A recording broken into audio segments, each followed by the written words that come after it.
Not going to lie, haven't heard a word since you said leverage to the tits. I've just been waiting for us to talk about that. Should we take a quick break? It was like, today I'm going to wear a turtleneck and I might try to say leverage to the tits. Like, it's like getting a new haircut, Morning affirmations. Yeah. This is I can pull this off. Leverage to the tits is my version of having bangs. You know what I mean? I feel like I can rule the world. I know I could be what I want to.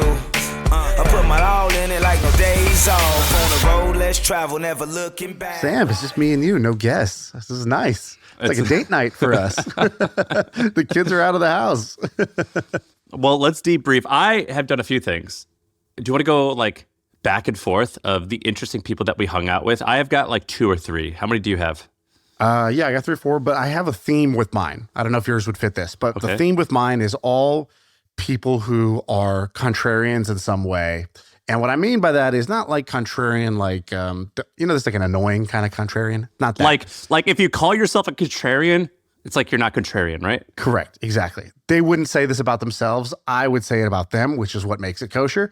The way I would say it is they're all independent thinkers, meaning when I hear the stories of what they're doing, I don't even want to ask about the thing. It's like, how did you even think of doing that thing? You know what I mean? It's like, all right, before you tell me all the details, how did you even get into that situation? Why were you even looking there? Why were you even deciding to do that? Okay, I can fit within that framework. Okay, yeah, I'll go first. So I hosted this dinner in San Francisco and invited maybe, 15, 20 people to this thing. You did? Yeah, exactly. I know. You boys growing up, friends and hosting things. So in the city, you drove to the city and did I drove to the city, yes. This is true facts. And so we go there, and there's a guy there who I'm friends with. His name is Justin Caldbeck. And Justin is a tremendous investor. He was an investor early on in like Grubhub, Snapchat, Stitch Fix, like Boom, like just like a bunch of companies that have done really well. So let me tell you the story. So I was talking to him about some of his big win investments. So I'll tell you a quick one. So there was a Grubhub one. I was like, how'd you get into Grubhub? He's like, Grubhub was he's like, it was a funny story. Like they were doing well, but nobody knew them. And I don't think they had raised much money yet. And I tried to get I cold emailed them. I cold called them. I called the office, couldn't get a hold of them. So he's like, so I just flew to Chicago. I just hung out in the lobby till I bumped into the guys. And I was like, hey guys, I'm just really a believer in this thing. Sorry to bother you, but I just really believe in this thing. Ends up doing that deal. So, okay. A classic meet cute. So I was like, how'd the Snapchat one happen? And he told this great story. He goes, I met Evan, and he's like, I will just never forget meeting Evan. He's like, I walked out of that meeting being like, this guy, he's one of them. He's like one of the people that's going to build this like legendary company. He's at the time, I think he was still a student at Stanford, a student in college. And I go, was Snapchat taking off? Was it like a rocket ship? He goes, no, it was like really small. He's like, it had maybe like 150,000 users, wasn't growing fast. And everybody on the outside viewed it as this like, this silly little thing. It was like this toy. It's like, oh, is it just used for, it's disappearing photos, must be for inappropriate pictures, or it's just a stupid college thing. And he's like, so I was like, so how did you invest? And he tells the story. So he's like, first I met Evan, I heard him out, and he shared the story that he's like, Snapchat, people think it's about photos. And when they hear photos, they think about Facebook and Instagram. It's like permanent public photos that are for your memories. And he's like, but actually we use photos for communication. It's like back and forth. And so Justin goes, so it's like messaging. He's like, yeah, it's messaging. He goes, okay. And so he goes home and he does some research. He goes, I think everybody's been comparing this to Instagram and Facebook. And because of that, the metrics don't look as good. But if you compare this to iMessage, I wonder what this looks like, or WhatsApp. So he hustles and he gets in touch with somebody at Apple. And he's like, hey, I just have a good question for you. If somebody sends an iMessage, what percentage of them send an iMessage every day for the next 7 days? And they run the query for him. Yeah, like if you use iMessage, you're going to use it every day. That's just how you use messaging apps. He asked somebody at WhatsApp, same question. He asked and then he gets in touch with somebody from Instagram. And he's like, hey, for Instagram, if you post a photo, what are the odds you post a photo, the next 7 days? They're like, well, super low, right? He's like, okay, what about even just using the app? I'm like, it's just reasonable, healthy number. And he goes back to Snapchat. He asks them the number. And Evan, he's like, I don't know. Let me look it up. He looks it up. He's got the iMessage number. And he's like, this is communication. And he's like, and nobody else was really that eager to invest. And he was like, I got to go all in on this thing. And sure enough, he did. And you hung out with him and he told you that story at dinner? Yeah. Did you have any other interesting people at your dinner that you want to talk about or no? Yeah, there's a couple guys. So there's one guy, Will, who's coming on the podcast. Will O'Brien, he's this Irish guy. And he's coming on the podcast because he had this sentence that caught my attention. He goes, the ocean is the next space. I go, ocean is the next space? What are you talking about? He goes, well, you know how recently all these, there's a bunch of investment now in space tech. So SpaceX obviously first, but then after that, there have been more and more companies that have been getting funded, Varda and others, that are all about rockets and satellites and getting to space, mining asteroids, mining minerals, whatever it is. And he goes, the ocean is the next space. Like the ocean is this other vast, mostly unexplored, mostly untouched by tech space. And he's building an ocean tech company. And he told me about 4 or 5 other ocean tech companies. And it was a finger to the lips. You got to come on the podcast and talk about them there. Don't waste this at a dinner, okay? That's actually a really interesting concept because right now space is hot. Robots so hot right now. Having a moment. Is oceans the new it girl? I'm looking for it, bro. I'm looking for it. I'm like, what's gonna be hot? Is it like, is she like the hot girl who just has like glasses on for some reason? She's still the nerd, and then someone's gonna like take her glasses off and be like, makeover done. You're the it girl. The rom-com where all you had to do is take her hair out of the ponytail and take off the glasses. Yeah. You're now beautiful. Is that is that the ocean right now? Yeah, who is that? That's Callie. No. She shows up at prom. Who's the new girl? It's not a new girl. Dude, imagine them giving their pitch to their LPs or to their investors, like, whipping off the glasses. Yeah, it's just like, ladies and gentlemen, have you seen She's All That? Yeah. How about 10 things I hate about you? Yeah. Then, my friend, let us introduce you to our new ocean startup. You get it. Exactly. So I thought that was great because he's just thinking a lot and living in a space that it's like, sort of right under your nose, but you never really think about. That's pretty cool. All right. You want me to tell you about someone I hung out with? Yeah, give me one. All right. So we had this guy on the MoneyWise podcast like a month or something ago, and he's like in his 60s. His name's Steve Houghton. He's a billionaire. I had a great time talking to him on the podcast. And like on the podcast, he was talking about like, making money and all that traditional career shit. But he's a billionaire from what, by the way? Yeah. So he says it on the podcast, he's worth something like $2 billion. He made his initial money doing door-to-door sales, selling something, and I forget what he sold, but he made like $100,000. And with that $100,000, the savings and loan crisis hit. Do you know what that was in the 80s? I don't completely understand it, but basically a bunch of cheap land became available. He got leveraged to the tits and bought all this property, and that made $3 million. The $3 million, he then bought some storage units. That turned into like $9 million.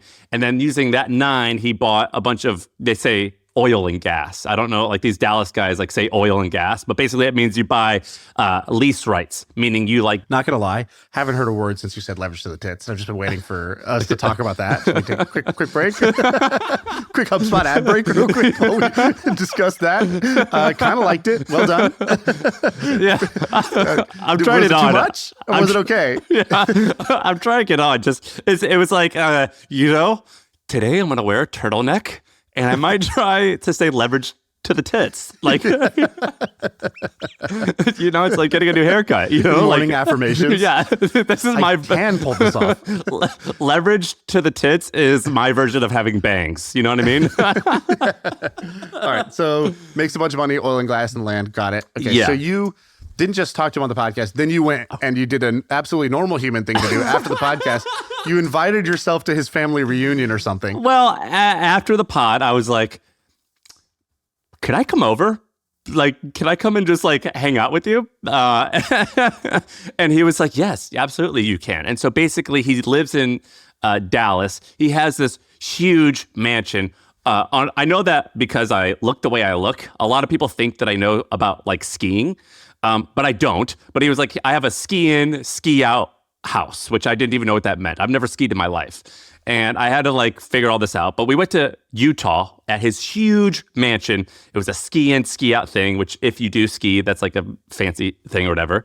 And I learned a few things. The first thing that I learned, I had no idea, but his 3 daughters are famous. So his wife and 2 daughters are famous. So his wife is Jen Houghton. She's got an Instagram called Turtle Creek Lane.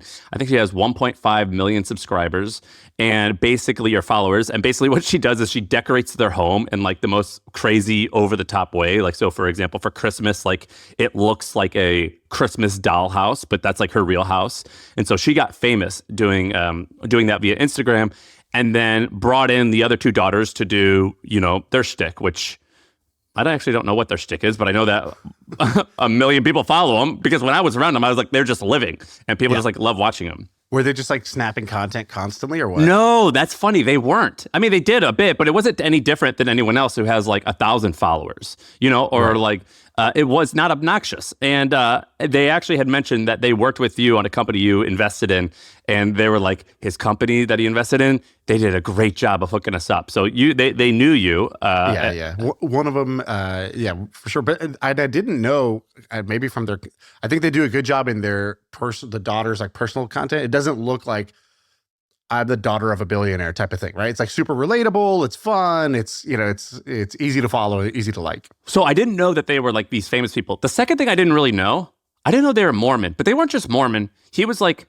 King Mormon. Like he's on the board of BYU. And so I think I learned this the first morning when Sarah and I get up at 7 a.m. to go hang out, and we're sitting around the kitchen, and we're just kind of like patiently waiting for them to get the coffee ready.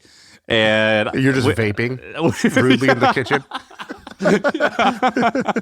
I'm just like sitting in this kitchen, and we're like, do you guys do coffee? What's up with that? And they had to tell me that they don't drink coffee. And they were like, but we went and bought coffee beans to accommodate you. And we have this coffee machine. We even went and bought a coffee machine. We don't know how to use it, but it's like over here. And like they had to like, and like, I don't even know if they bought the right beans. Like they literally had never gone through this experience, which is like, imagine like not knowing, like, do you get the beans? Do you get the grounds? Like what device do you need to ground the beans? Like, is this the right machine? Or is this like there's 5 different types of machines they didn't know. And they went to accommodate us, which was hilarious. But what I learned with the Instagram stuff is, dude, middle America moms who's they're following, so much more profitable than like comedy, like doing comedy bits for like millennials or Gen Z. You know what I mean? They 100%. They kill it. And they would like post like these gummies that they got, or this candy, or this other widget that someone had sent them. And they were like showing me how many of the products that they sell.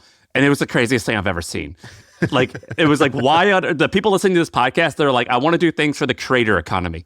No, just do it for Lisa in Oklahoma, mom of 3. Mother economy. That's who you want to sell to. Oh my God, it was crazy.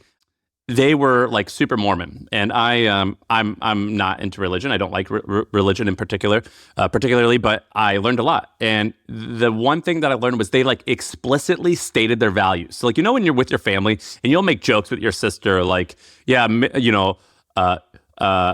you'll bring her down. You'll be like, hey, you said you're on a diet. Why are you eating that? Or like, you just mess with her, like just teasing. There was not one bring them down joke. And I was like, and I asked him about that. I'm like, you guys haven't made fun of each other once.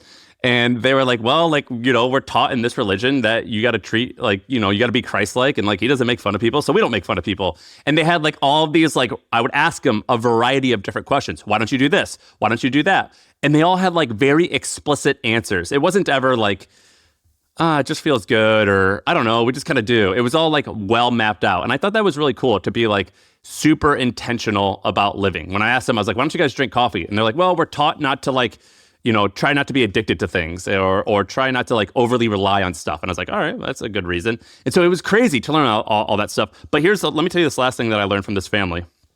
It was like a 15,000 square foot house. And I learned that, you've heard me talk on this pod, and I think you feel the same way about like owning stuff in a big house is kind of like, it's like, oh, that's a lot of work. I don't want to do that. Dude, it's such a life hack for like being around your family. Like, it's the greatest thing ever. And like, I've noticed this amongst this family, but also a bunch of other really wealthy families, that if you can like acquire a home that's big enough for your grandkids, and everyone's super comfortable to stay there, they will want to stay there more, and thus you will spend more time with your family. And like, we didn't have a private chef. We didn't do anything. Almost the entire weekend was us just sitting around a kitchen table, and we like cooked our own meals and just hung out. And it was like the way to live. And was that's it like awkward being at their like family reunion, or what was? Dude, they were like come on in. And like even more awkward. They're so nice also. God, they were what so did you do? nice. I just think these guys are nice all the time. And I asked them, I was like, why are you so nice? And I was like, why do you guys have so much fun? Like they had like activities. Like we went and like, they're like, let's go in the cold plunge and then get in the hot tub. And then we're going to go do, like they had like activities planned that they all did as a family. I was like, what are you guys doing? And they were like, we just want fun to be the center of everything we do. And Dude, it was this just is like amazing. This is like the opposite of like, when you're a bad kid in school and they take you to like jail and they want to like shock value, like show you what your life could look like if you just keep going down this path. Yeah, I just got like hugged really hard. This is like the opposite. You're like, hey, you want to see what a really healthy family dynamic looks like? I'm going to take you there for a weekend immersion. It was the healthiest family dynamic. I have never seen anything like this. And then they have a subreddit. There's a subreddit dedicated to making fun of them. And have you ever seen this? So no. First of all, do you know why there's so many Mormon influencers? Basically, no. Mormons are explicitly told you should journal. Journaling is a good way to reflect on life and it slows you down. That led to Mormon mommy bloggers, which they're like inherently kind of interesting because they're really into like, I think Mormons are told they need to prepare for the end of the world. Fucking awesome content, right? Like talking about like your packing system for like all your nuts and stuff. Like that's really good content. Parlay that into Instagram. And that is one of the reasons why there are so many freaking Mormon influencers. And I didn't know that. But they have, and so because of that, they have a whole subreddit. It's called like Turtle Creek Lane Snark or something like that. And every time that they would post something, people make fun of them for the silliest stuff. Like one time we were like in the house and like one of the kids was eating a piece of cheese. And like for some reason, a 2-year-old shouldn't have cheese. I don't know why, but that was a post that someone made fun of them. Or there was one time where Sarah, my wife, made it in the background of one of the photos. And they're like, who's this person? As if she was like a new cast member. And they like were Googling her and like listing out her name. It was crazy. And I asked them, I was like, does this stuff bother you? And they just, it totally like they were like, no, like why, like what they care about us is their business. It doesn't bother us at all. And so this family had the most positive outlook on life. And it did wear off on me, to be honest. I'm not about to go and like become a Mormon or anything, but I want to hang out with them a whole lot more. Right. This is wild. By the way, didn't he get in like a helicopter accident like the next week or something? The week after. Yeah. He on the podcast on Money Wise, he talked about how much he loves flying helicopters. I don't know all the details, but like 3 days afterwards, they were flying a helicopter. I think he's flying it himself. He does, but in this particular case, he was the passenger. And they got in a wreck, and it was not good. And he survived. He's going to be fine. But it was a bad wreck. And like if you go to their Instagram, you'll see like all 10 of their family members like surrounding him at the hospital. And so yeah, he's going to have a lot of issues to deal with. But like this was like the kindest, sweetest family I've ever been around. Do you know Raleigh Williams? Mm-hmm. He came too. And it was like me and Raleigh Williams and then the Houghton family. And Raleigh Williams, his kid was amazing. She's 10 years old. And she was the most articulate little girl I've ever talked to. I was like, how'd you learn how to talk this good? And she was like, for the church, they teach us how to do like a homily. That's what we call it in the Catholic Church. I don't know what the Mormons call it. We talk in front of like 500 people at church. And she was like, in doing that, I learned that I need to told me like all like the principles to like speaking confidently. And I was like, you're the greatest person. I was like, I'm Navy, my next daughter Navy because of you. But this freaking family was awesome. It felt honestly like I was in a reality TV show, but there's no drama. There was zero drama.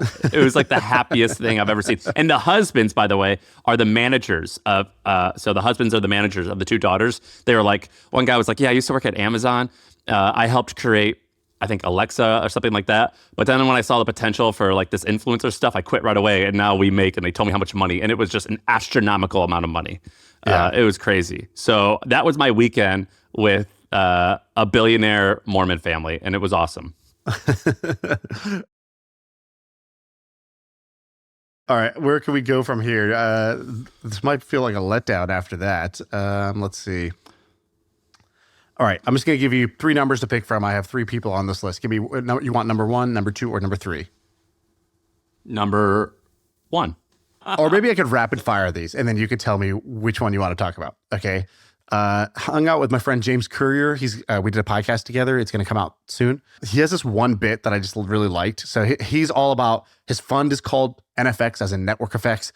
He's all about network effects. Like Nobody on earth knows more about network effects than this guy. And he has this great blog post and this thing that we talked about, which is called like Your Life on Network Effects. I hadn't really thought of it this way, but the contrarian thing he said was he was talking about leaving San Francisco. So we had a bunch of friends who we used to hang out with that have moved out of San Francisco during COVID because they were like, oh, everything's online now. So we'll just leave and then it'll be like good for taxes. And he goes, he's like, look, everybody, personal choices, do whatever's like, but if you wanted to be here and you left because of taxes and because you thought it's the same, it's same on Zoom, he's like, that's idiotic. He's like, you're just going to save 13% on your taxes and you're going to lose 13x. You're going to make 13x less money on that same money saving decision. Moving for taxes, when someone tells me they do that, I think they're stupid. I think that's a foolish thing to do. Do you agree or disagree? There's a lot of people that do that. I think it's foolish. Sorry, they're not stupid. I think that decision's foolish. Or rather, I don't agree with it. That decision, and actually several other decisions they make are probably also stupid. But don't you agree? Like the point of like succeeding is to do what you want, not to have to move to Puerto Rico. If you want to live in Puerto Rico, then great, do it.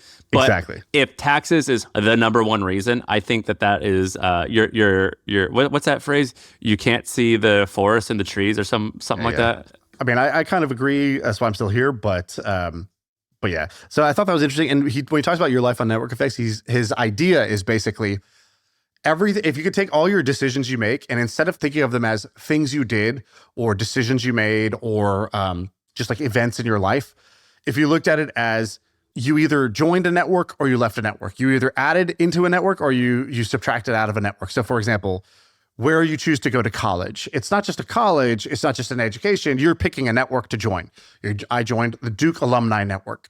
And that alumni network is going to have certain benefits down the road. It's also going to lead me to maybe certain careers that network tends to go towards, which is like Wall Street, finance, things like that. Where you live obviously is a huge one. So like what city you live. If you join the Hollywood network, you're going to be joining a certain lifestyle, certain career opportunities, et cetera. And when you leave, you are opting out of that network or you're getting yourself away from the white hot center of the network.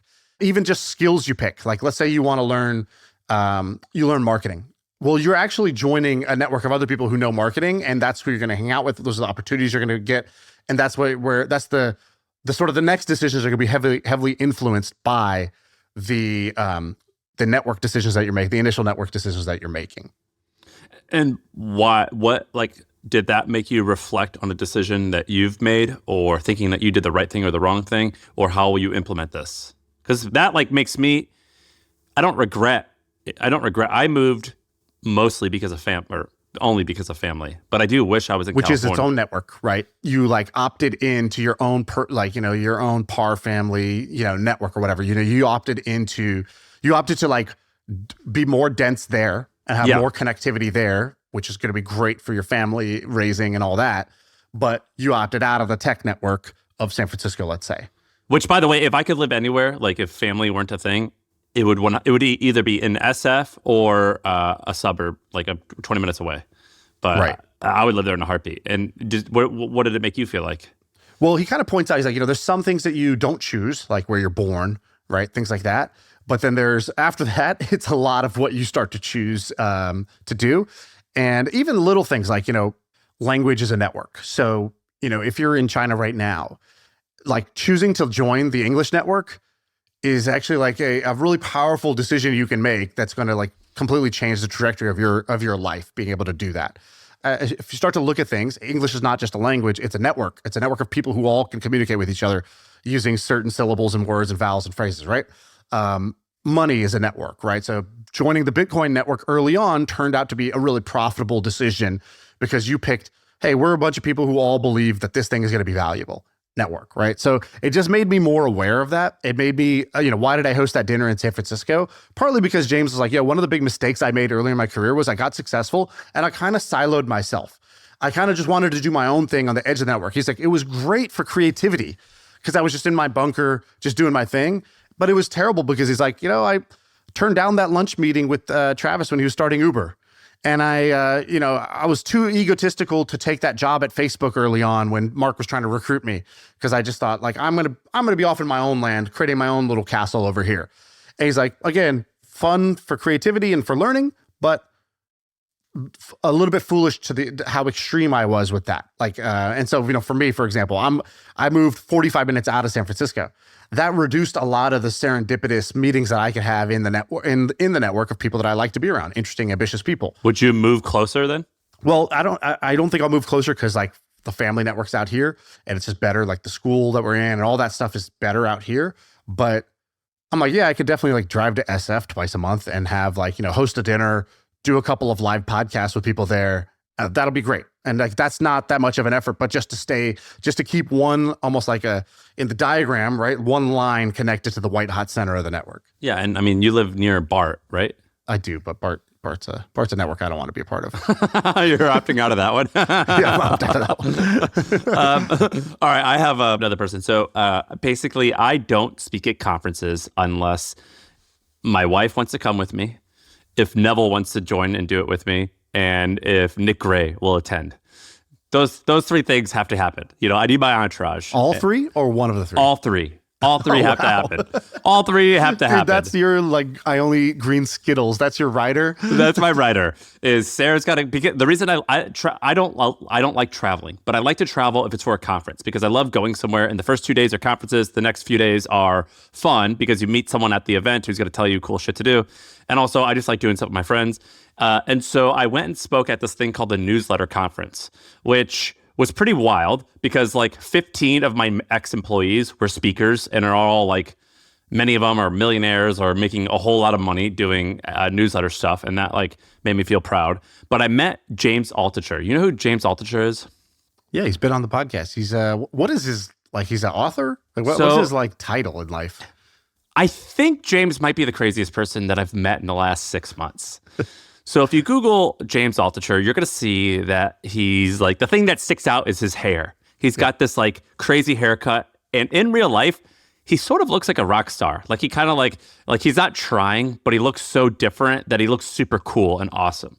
And so James is the type of guy who, he's got the story. I don't know his full background, but he's created a startup, made a bunch of money, blew it all on stocks or bad investments, did another startup, made a bunch of money, lost it all, and now I think he's on Mountain 3.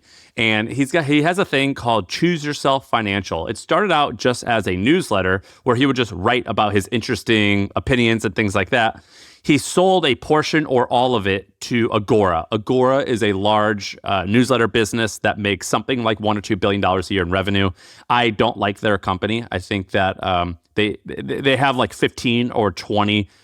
It started in the 80s as one newsletter. Now they have 20 and they acquire other people's newsletters. And I think they do a lot of nefarious stuff. So I'm not trying to promote those guys, but now they're not all bad. And he sold to them and now he's their highest or one of their highest earning newsletters. And his newsletter, Choose Yourself Financial, did $130 million in revenue last year.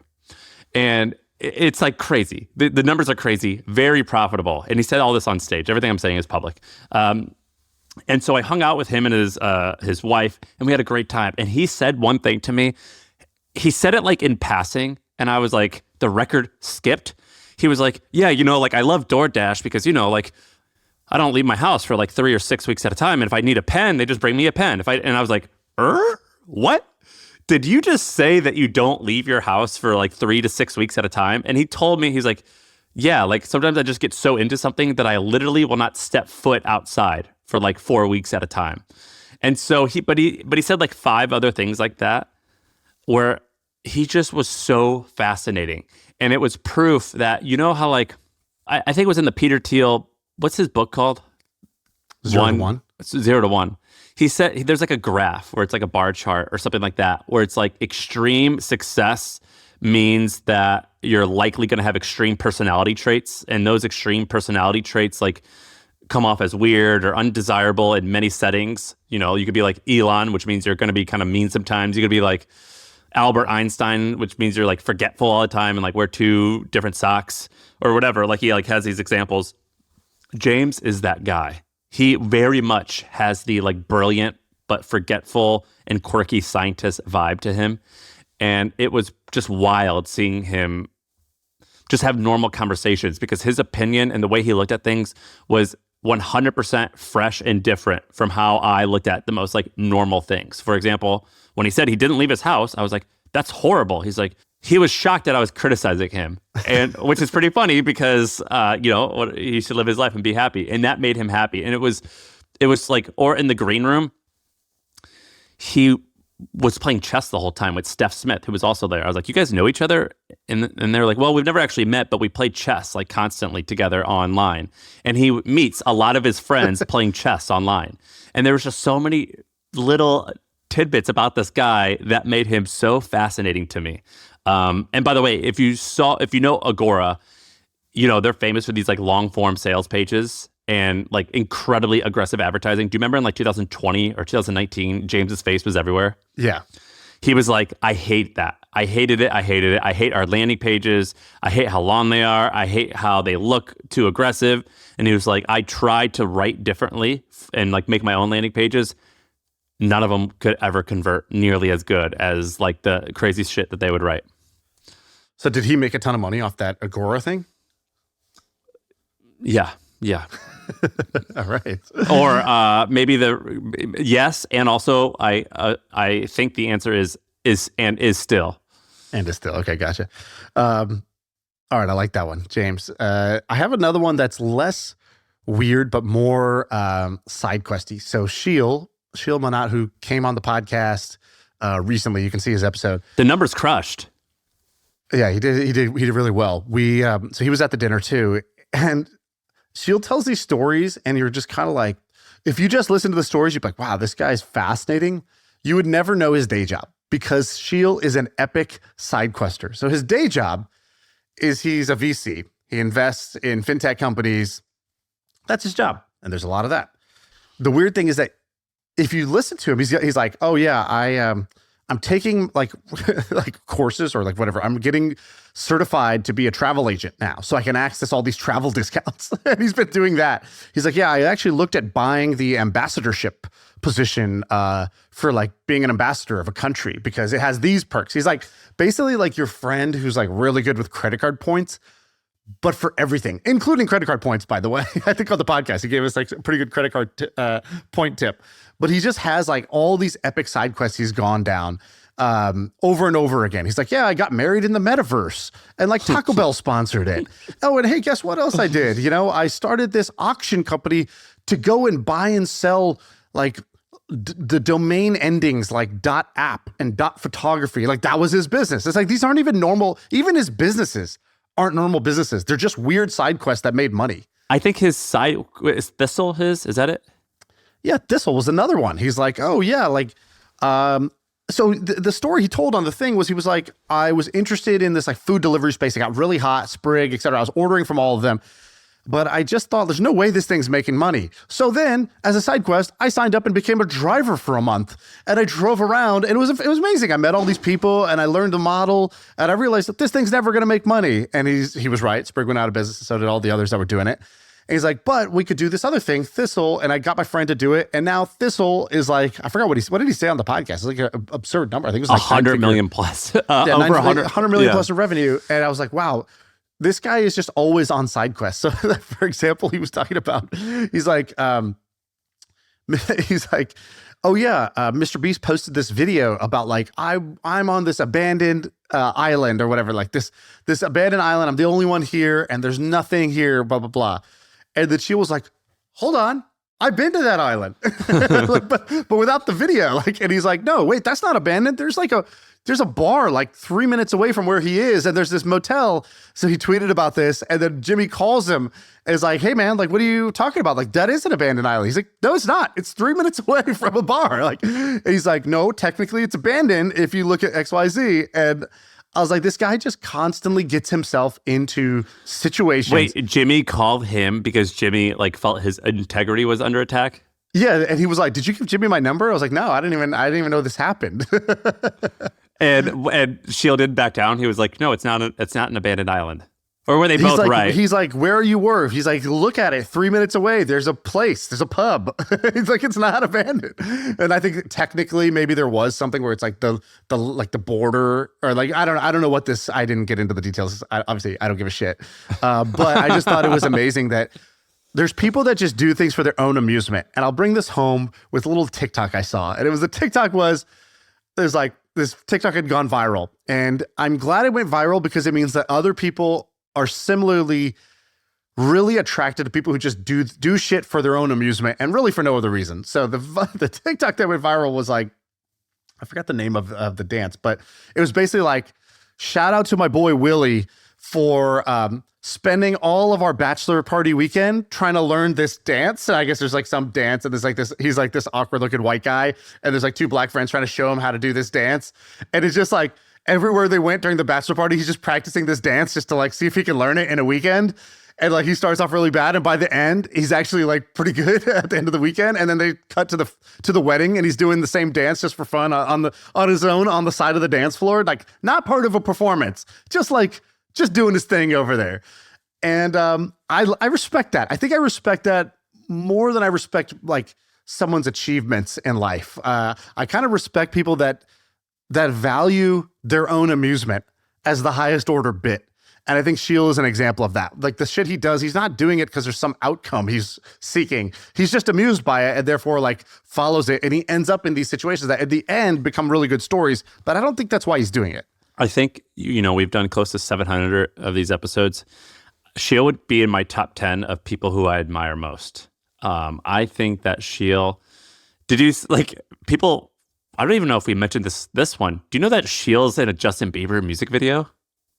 Of course he is. Why wouldn't he be in a Justin Bieber music video? How did that happen? Like I was watching from the outside. So I think the way it happened was during COVID, Sheil created an online version of Bachelor, like The Bachelor. Oh, yeah. I watched this. It was great. And wait, what was it exactly? Was this during COVID or Bachelor on Zoom? I think it was called the Zoom Bachelor or something like that. Yeah. And it was Sheil, the Bachelor.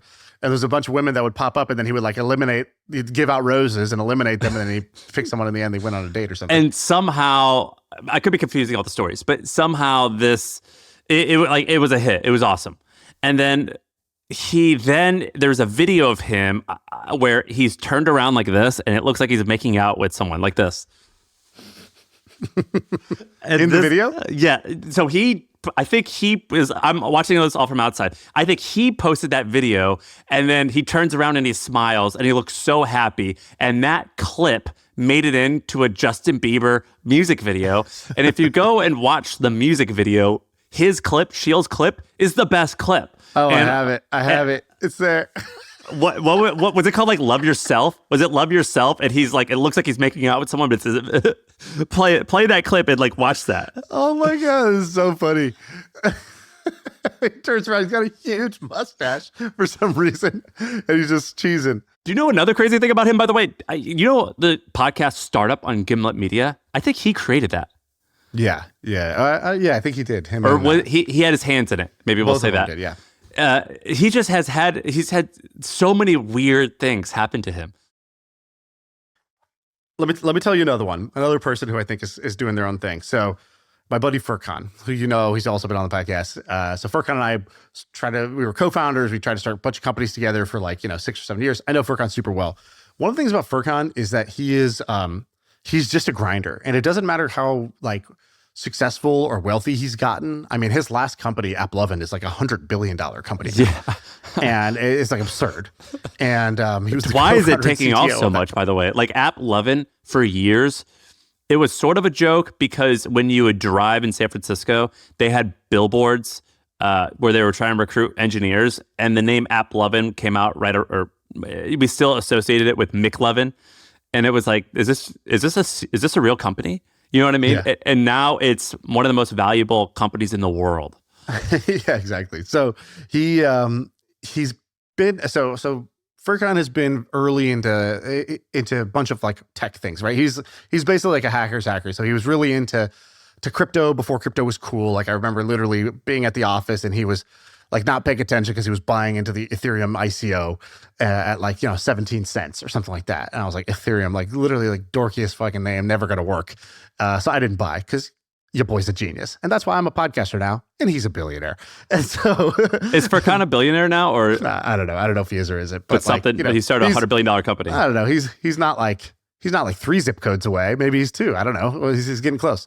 So he got into crypto early on, and then when Web3 happened, remember when Web3 happened and everybody was like piling into Web3. And Furqan was building a company in that space. Literally, his company's called Third Web. And he was just really into the actual like technology behind it. He's like, oh, I think I can make these tools easier to use for developers and blah, blah, blah, blah. Dude, one time he like did a talk on, remember the Raspberry Pi, yeah. Yeah, and like he like one time spent like 45 minutes explaining to me all about it, and he knew everything about it. Yeah, he knows everything about everything. So he's and the second thing he got really into was VR. So he bought me an Oculus just because he was like, I don't want to tell you about this and like hope that you go try it out. Here's the new Oculus headset. Go home and put this on. It's like, okay, that's the type of friend you need. And so I go home and I put it on. I'm blown away, and I'm like, wow, this thing's getting really good. And then I think he bought me like another one when it got better, and then I started buying them, and I'm like, I'm paying attention to VR. But I'm like every other lemming out there. It's like I pay attention when shit gets hot. And Furqan, the reason why Furqan is so great is because he doesn't pay attention when things get hot. He's like in the hardcore nerd bucket where he's like, I pay attention because it's interesting to me. I don't care if it's popular or not. I don't care if it's hot or not. I don't care if it's here or not. I want to be on this train the whole time. And so he was telling me about his so he's got this lab called F-Inc. And he was telling me first about Third Web, how it was growing and how it had real revenues now. I was like, oh, wow, that's great. Then he's telling me about VR. And like, Sam, like how many people do you know that are interested in VR right now? Like everybody who is interested in tech is interested in AI. Where's your Oculus sitting right now? Dude, where's the biggest pile of dust in my room? I think it's back there. It's gone. Same. I mean, like I did what everyone did. They got it. This is awesome. This is going to change the world. It's going to change everything. I don't know where the charger is. It's in my drawer somewhere. Yeah. Just go back to scrolling on my phone. Yeah. And he didn't do that. He's like, he would tell me, like, we would hang out and he's like, I'm working in VR today. Once a week, I go co-work in VR. I'm like, what? And so guess what? His interest in VR, it's not popular right now. In fact, they went to a VR conference. And this VR conference was like, crickets, basically. And he sends... Is VR the new ocean? It's the old ocean. That's the problem. It doesn't even have the new tag. And so our buddy Hubert, who works with him, goes there and he wears a t-shirt, all black, that just says, I invest in VR. Huge on the front. He's like, dude, it was like being the only girl at like a prom or something like that. There was like, everybody was interested in him because he's like the only guy left investing in VR. And he's like, dude, it's actually kind of working. He goes, if you look at the top 15 apps, like the top 15 apps in all of the Oculus store, these three guys over here own 3 of the top 15. He's like, they're printing money right now. Like, this thing is amazing.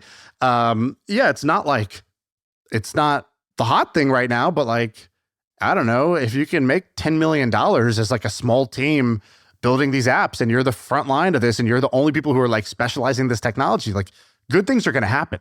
So it just kind of reminded me of like, all the money is made either in being sort of right on time, but timing is super hard.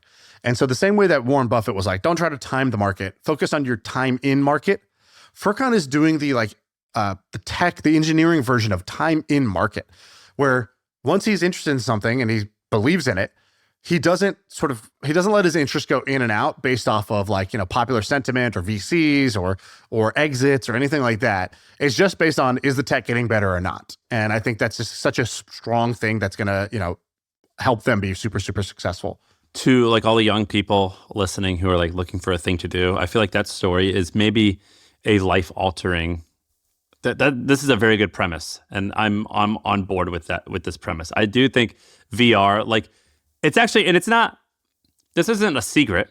Mark Zuckerberg, who has a really good ratio of getting things right, has like said, like, this is the thing. And also, do you know who also loves VR? Sheil. Sheil posts videos of his, or not, it's not VR, but the Meta. Spectacles.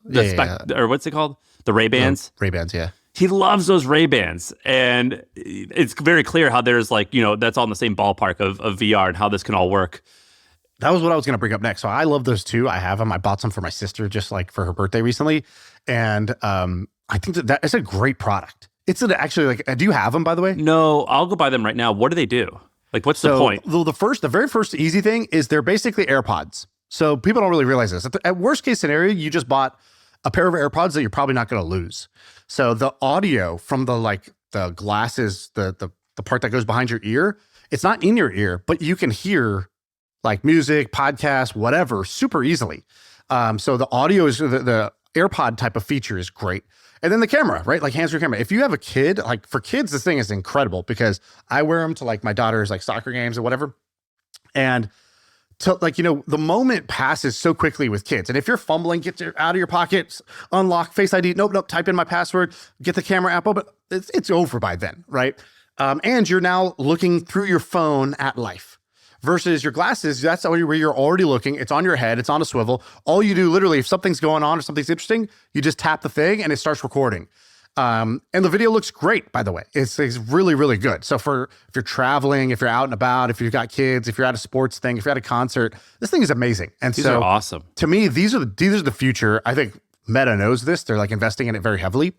I think it's interesting because it's kind of uncontested right now. Like maybe Apple will get in the game, maybe, if they still have like the juice to do it.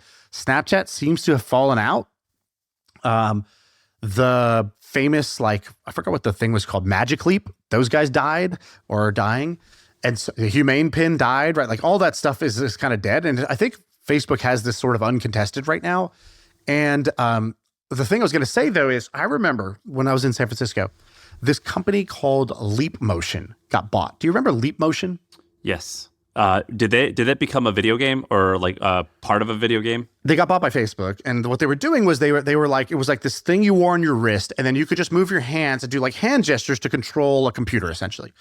They never really found product market fit because guess what? Not a lot of people want to sit in front of their desktop and like hand gesture like the Minority Report. Like replacing the mouse and keyboard wasn't like super sick, I guess. Yeah, but it's pretty sweet if you have some physical disability, which I mean, there's a lot of like amazing applications, I would imagine. Maybe, but you still got to use your hand, your arm, right? So it's like, same thing as like, I guess a mouse really. But the team that was working on it was like cutting edge at this kind of like gesture control. And guess what? Like being the best team in the world at gesture control, or another example of this was they got bought for, I think, 100 million plus. Another company that got bought for 100 million plus that never hit product market fit was the company that was working on face masks. So before, remember when Snapchat came out with those face filters? They were super hot, like the dog face filter. Bitmoji? No, it was called Masquerade was the name of the company. And so Masquerade, I think it was like a European company. It was just a small company. And again, got bought for like $100 million plus. And then Facebook bought another company that was doing a very similar thing. Or maybe I'm mixing up who bought Masquerade. But I guess my point is being at the leading edge of just the tech, you get two shots to win. If you make the breakthrough app that actually does get product market fit, then you get to win in the billions. If you're just the most hardcore tech team at building like good functionality and like working on these new platforms, your team of 10 really strong engineers. If you could actually build a strong team, your floor becomes like a $50 to $100 million company. I don't think most people realize this. I think most people think starting a company is really risky. Yes, but there are less risky versions of this. And right now, if you were working on the Meta Ray-Bans platform, which like today, there's no app store for it. There's nothing. But guess what? There's going to be, right? Like that form factor is for sure going to exist. And there's for sure going to be apps that are built on it. And so if I was a pretty hardcore tech team, or if I worked at one of these big companies, like let's say I was at Facebook or I was at Snap Spectacles and I was on that team, the smartest thing you could do is spin out with your 5 smartest friends and be like, hey guys, the floor of this company is a $50 to $100 million company. And the ceiling is like $1 billion company or $2 billion or whatever it is. And all we're going to do is we're just going to live at the cutting edge of this. And we just have to survive 5 years. We need time in market. Like we just have to survive 5 years in order to like be there. And we're going to just work out all the kinks about the spatial recognition, about getting gesture control correct, about all these little tech problems that you need to do to make things great. Because either you're going to do it and crack the app, or they were going to buy you because you've solved a bunch of gnarly problems. There was I'm reading this book called Digital Gold. It's about you know that it's that book. It's about Bitcoin and the founding and like the early community and things like that. I don't think I've read that one. It's great. There's not actually that many books written about like the early characters, which is why I wanted to read it, because we had Nick Bilton on and we did American Kingpin about Silk Road. I was like, these stories are really fun.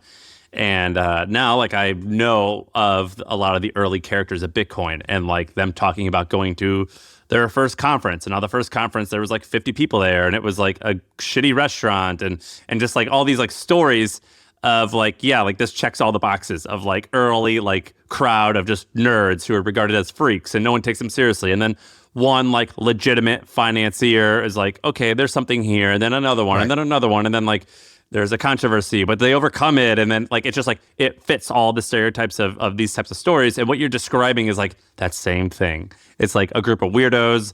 What did we say about, I had some guy pitch me a company that I thought was really stupid and now it's huge. It was like, this product is dumb. Oh my God, people are using this. They're dumb. Oh my God, everyone's using this. I'm dumb. You know what I mean? And like, it's like, that's like how you go through, that's like the process of some of these things.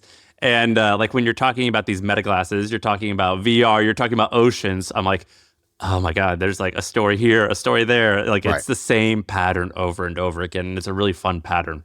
Speaking of crypto, I have 3 crypto things for you real quick. Number 1, James on the podcast tells a story about, because he wrote this blog post a long time ago. He tells a story about how his friend thought he was Satoshi. And the reason why is because... How flattering. I know, by the way. Like, so what's up with my friends? Like, who, Not me? even a long shot? You think I'm Satoshi? No. I could never. What an honor, though. But the thing that he was saying was he wrote this blog post that it's on his blog still. It's called One Currency to Rule Them All. And it was about one world currency, about creating a digital world currency. And he tells the story on the podcast about why he was interested in that, how he's interested, and what happened. So he was like, I forgot who it was. It was him. It was Philip Rosedale who started Second Life, which, by the way, like still to this, basically Second Life to this day is probably the best execution of a metaverse. Like they had like millions and millions of players. They lived their lives in there. They formed relationships and marriages. They have their own currency in there. Like is it its own thing still? I don't know if Second Life is officially like died. I don't know if it's still going. I'm not sure. But like at the time, they had Linden bucks or whatever, Linden dollars, and it was like a whole thing. So him and Philip Rosedale were like interested in this. And then there's a famous VC, I'm forgetting the name now, but he tells a story about a famous VC. And they used to meet once a week. And they would talk about like, okay, how are we going to build this world currency? And they were like, here's what it needs to do. And like all the things that Bitcoin eventually did, they're like, it needs to have this, it needs to have this. And what they did was they went to the lobby conference, which if you know is like this 100 to 150 person conference. And I went to the last year of the lobby conference. It was awesome. It was all internet OGs. It was so cool.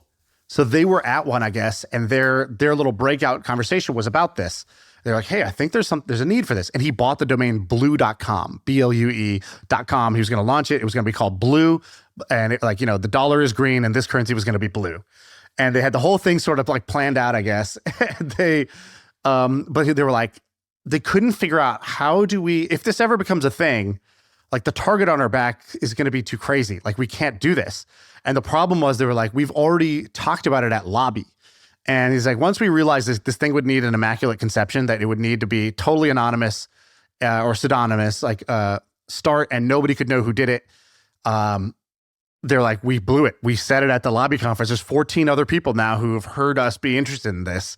And when the white paper came out years later, Philip called him and was like, dude, I can't believe you. Like, you cut me out. No way. What? He's like, have you seen Bitcoin? He's like, yeah. He's like, that's you, right? He's like, no, it's not me. He's like, I thought it was you. If it was either of the two of us, it'd be you. You're way more technical. He's like, no, it's not me. Who the hell is this? How cool is that? That is awesome. That is one of the greatest stories I've heard. It's weird that multiple groups of people start working on the same thing independently at the same time, isn't it? And they had the same conclusion that it had to be an anonymous creator. Yeah, exactly. And you know what? The other crazy thing, you saw this Jack Dorsey, like, is Jack Dorsey Dude, that was the thing? stupidest thing, man. Like, there was some compelling evidence, but then what they did was they completely, like, spoiled the broth by putting in there, Jack loves wearing Japanese clothing, like, as, like, examples of why he is Satoshi. Do you know what I mean? It was ridiculous. That's what spoiled it? I didn't think that was that bad. What's wrong with that? There was, like, multiple pieces of it's supposed to be compelling evidence that says, like, Jack wore a "Who is Satoshi" T-shirt to the Olympics. Like, it was just like ridiculous stuff. No, I thought it was. I thought it was ridiculous. You didn't think it was ridiculous? First, I did, because I was like, Jack Dorsey, no way. And then there's this deck, right? Did you read the deck? There's an actual like full slide deck about it. There was a bunch of good points. There was a bunch of good points about it.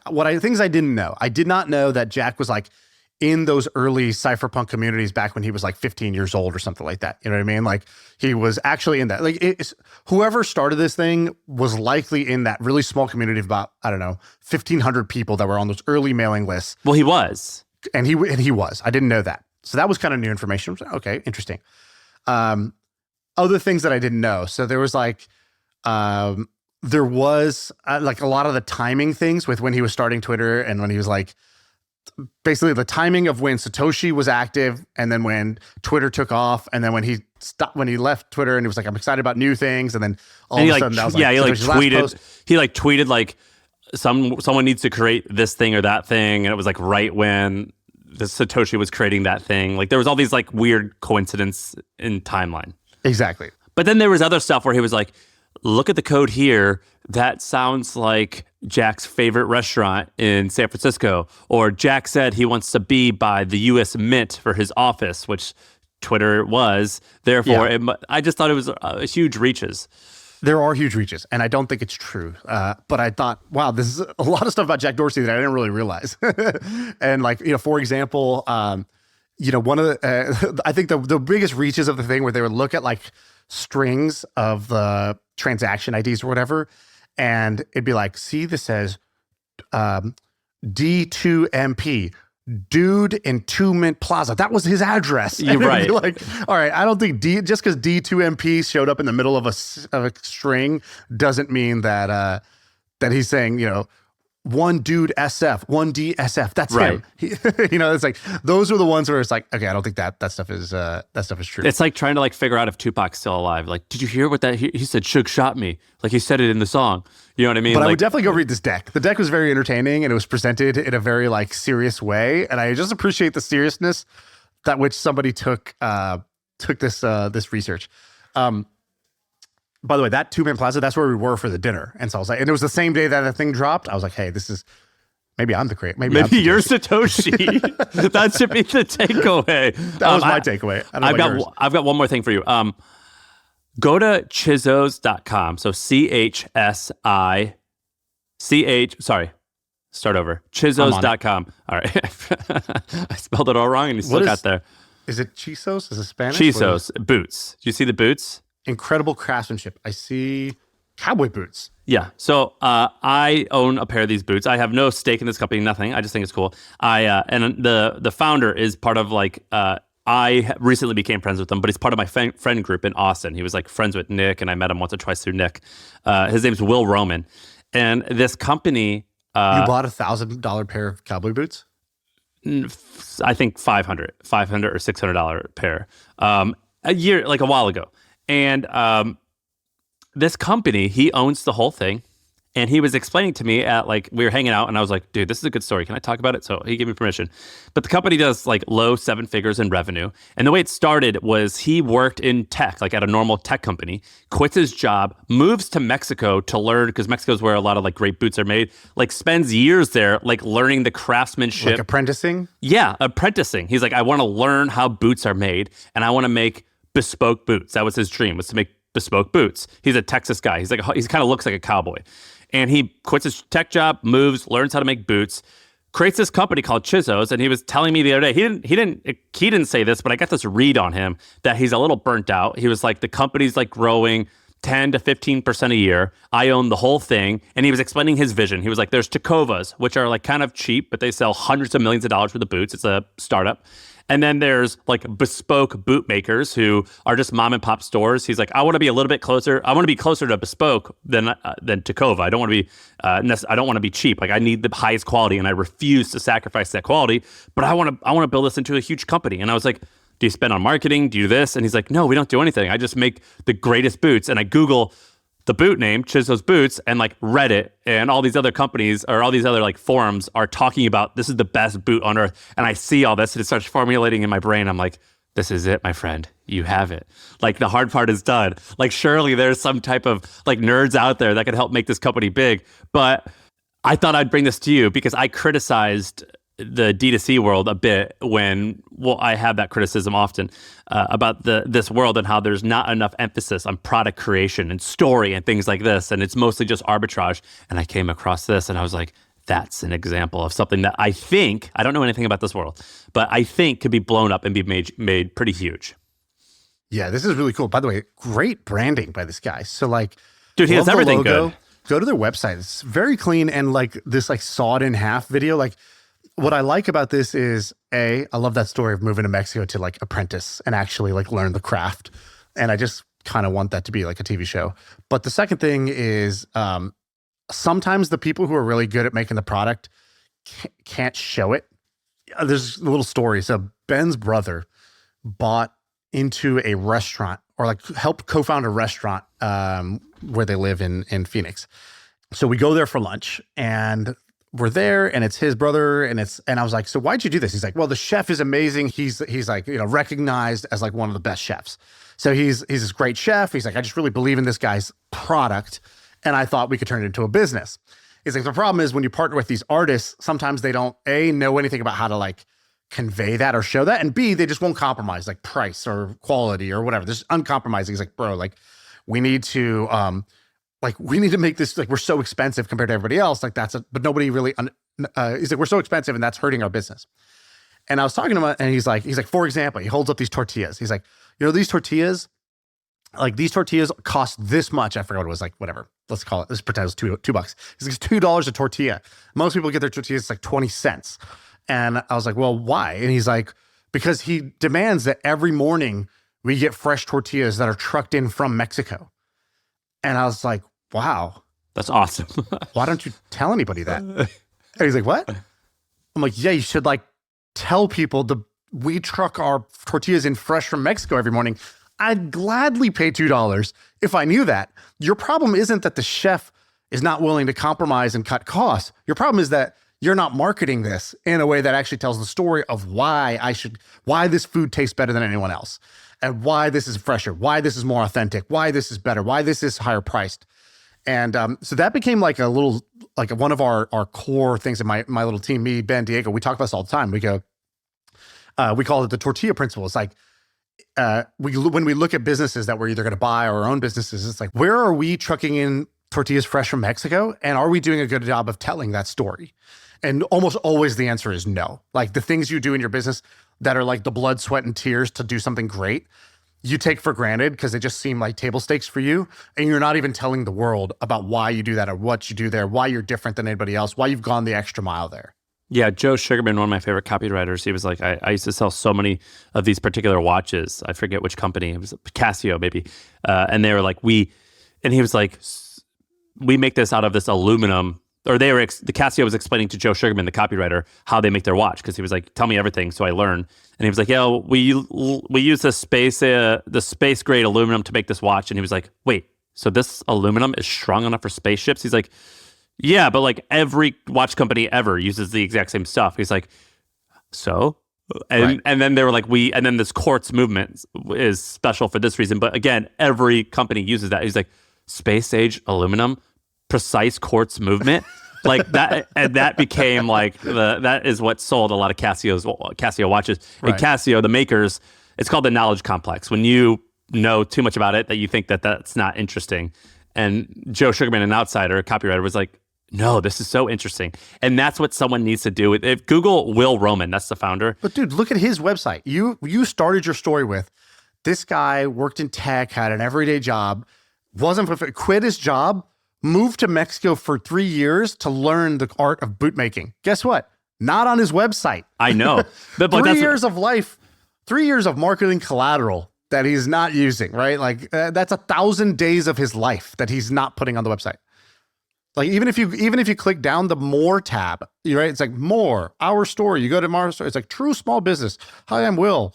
I'm a hardworking guy, passionate about craftsmanship. Guess what? Everybody says that. Guess what? Everybody hasn't done. Moved to Mexico for 3 years and apprenticed in this boot factory. I was like, Will, do you use Reddit? He goes, I don't really know how to work it. I go, let me show you something. If you Google Google comfortable cowboy boot Reddit, the top post, someone asked that, and Chizo's, the top line, it says, this is the most comfortable boot I've ever worn. And there's 117 comments agreeing with that top post. And he's like, oh, that's awesome. He like saw that. I was like, are you insane, man? This is it. You have it. This guy doesn't have a TikTok. Is that right? I don't think so. Does he not know that like every niche nostalgic profession is now like the coolest kid on TikTok? Like if you plant like beets or something like that, if you have a beet farm, dude, there's like Victorian porn where it's like people like wearing like, you know, like old doll dresses, like, you know what I mean? Like there's like the weirder the better, and the more physical real world the better. Go look at Epic Gardening, right? Like if he wants to do this, like go teach people about this, go show them the process, show them how the factory looks like, show them cutting a boot in half, like stuff like that. I think would be just fire on TikTok. And I only brought it up because the story was amazing. I also want to go on record as like, this might be like another like of our like feather in the caps where we called it moment, because I do love their boots. It's so good. And I love meeting people who 80% of the work is done. This other part, a lot of people can help you and get it done. And by the way, I don't know, it's maybe definitely not that 80% of the work is done, because like actually 80% of the work is the marketing and like operations, but they did the one hard thing that others aren't really willing to do. Yeah, that's what I mean. Like it's like a great product. Like the product is good. Dude, we did this in my sushi restaurant. So the restaurant that we started it as a virtual restaurant, right? It's before DoorDash and Uber Eats, but we like create a website. We would drive people to the website, and you would order sushi, and like we would make it in a commissary kitchen, and we'd deliver it to you in like under 20 minutes. And so we had our menu, and we go and we'd meet with Dan Ariely. Do you know who that is? The author. Yeah, he wrote this book called Predictably Irrational. So he's a behavioral economist. And he was a teacher at Duke. We were Duke students. So we get in with him. And like normally companies pay him whatever, 6-figure, 7-figure contracts to like consult with them. He's willing to meet with us because we're just like three, you know, dumbasses that were like at school. And we go, Dan, we want to like drive more sales. You're the guy. What should we do? Show me your menu. We show him the menu. And he goes, oh, okay. You want to make more money? You want more people to buy from you? Raise your prices. I go, what? He goes, we go, but like, you know, we thought we could make it more accessible, more affordable. That was the whole pitch. We won the business plan competition by telling people we're going to make sushi more accessible, more affordable. And he goes, yeah, but when somebody looks at this, they just see cheap sushi. So guess what people don't want? Which is the worst sushi. Cheap sushi is the worst type of sushi. Exactly. So he's like, that's not what you want. He goes, and so because the reason I bring this up, we were an online restaurant, so we could literally A/B test. Now we didn't have the tooling. We weren't like smart enough to even know what an A/B test was. I didn't even know the phrase, but we would literally switch it by day. So we would do day 1, we would show menu A. Day 2, we would show menu B, and then we would look at the number at the end of the day and be like, how do we do? And so we raised prices. And not only did revenue go up, but conversion rate went up. So we actually converted more customers and more money per customer. It's like, oh shit, okay. Dan, what else can we do? He goes, sushi and the wine industry, I forgot the name he had for it, but he goes, they create their own language around their products. And we go, but that's why it's so inaccessible. I don't understand what any of that stuff means. And he goes, exactly. And if you do know what it means, you feel smart and you feel like an insider. And we were like, what? And he goes, so we tested three models of language. So we had what we had before, which was what we thought the accessible version, right? The Philadelphia roll, salmon and cream cheese wrapped up, tastes great. Right? That was like literally like how we used to write. And then we had the next one, which was language. He's like, so same Joe Sugarman principle. He's like, do you freeze your salmon? And we're like, no. Awesome. Fresh, never frozen, Atlantic hand caught salmon or something like that, right? Same roll, same salmon, more words. Boom, conversion rate up. And we're like, oh God, it works. This is true. And then we just kept doing the same thing with the whole menu. And it showed me two things. One, man, restaurants should really A/B test their menus. And I don't think they do a good enough job of this. And B, you can, like, the same thing can be sold just with better words, with better marketing, and like dramatically change your business. It's not like just something you slap on at the end and that's good enough. It's like, no, you will get this like multiplier on success based on how well you do this one thing. It's not just like a 10% improvement. It was like a 2x, 3x type of improvements you could get by stacking these on top of each other. What was your cute way of explaining cream cheese? I don't know. I think we might have just not even mentioned it. Just put it at the end, you know, like and a smooth. The other stuff. yeah, whatever. Yeah, I remember like, and the funny thing was with salmon, it was like, we were so excited about fresh, never frozen salmon. And it was like our calling card. Not like those other guys, they just frozen salmon. And we used to go even further. We don't even have a freezer in our restaurant. That's how fresh this is. And then we like met the chef, and he was like, "You need to freeze a salmon; it kills the bacteria." We were like, "Oh shit, sorry." Whoops. Well, and also flash frozen salmon to kill all of the bugs. And like have you ever seen the documentaries when the Japanese catch the salmon that they're going to use? They drop it into the boat that has it like it's a freezer. Like they freeze them like. You know what I mean? Flash frozen, like, on the spot. Yeah. So like I remember like learning of that. I'm like, oh shit, everything I've been told to is a lie. Yeah. All right, that's it. That was a good pod. What do you think? Yeah, I mean, this was a good. It's a good catch up. It's fun to hang out, fun to talk, and I feel like I don't know if other people feel this way, but just debriefing interesting people we met and the way their mind works or the little schemes they got into is kind of my favorite thing. Well, I stole it from you where I actually started writing, like I'll write notes right after I meet someone. Even if you don't refer back to it, it's pretty good. It's good. All right, that's it. That's the pod. I feel like I can rule the world. I know I could be what I want to. I put my all in it like no days off. On the road, let's travel, never looking back.